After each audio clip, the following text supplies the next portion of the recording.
full-fat coconut milk, it is best to refrigerate it overnight before using it.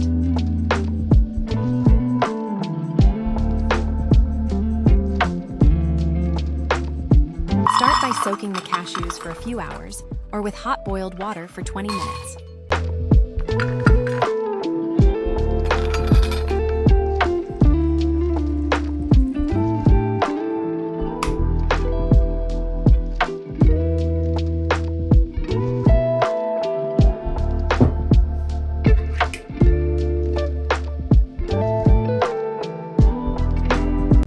Scoop out only the solid parts.